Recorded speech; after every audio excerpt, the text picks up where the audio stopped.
Hello guys, good morning. Andito naman po tayo tumitingin sa isang supermarket. Ito po guys, may nakita akong mga pang-display sa Dubai. Ba't ibang pang-display? Ayan po, ang gaganda ng mga ano niya.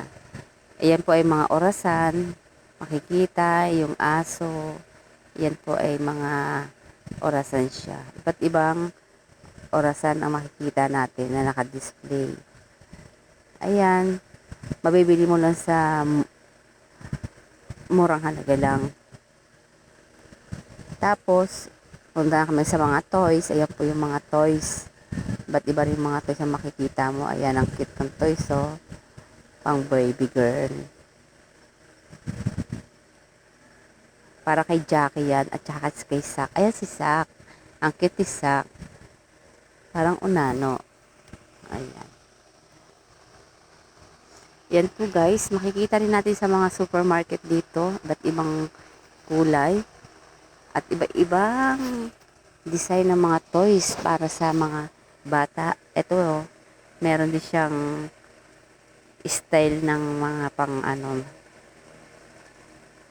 Talaga matutuwa po ang mga kids pag nakakita ng mga ganitong mga laruan. Iba-iba. Ayan, may teddy bear, may lion. Pumunta rin ako sa mga bed, pantahip ng mga bed, mga unan, ayan. At saka yung iba't iba rin siyang mga kulay. Mga bag. Marami kang mabibili guys kung marami ka lang pera. Ayan. Ang cute po ng bawat isa na makikita mo. Ang sarap niyang bilihin lahat. Kaso parang ang mahal. Ayan. Nakakatuwa ang mga bag at saka yung mga pan-display. Marami ka talaga makukuha. At may uuwi sa bahay. Okay guys, thank you for watching.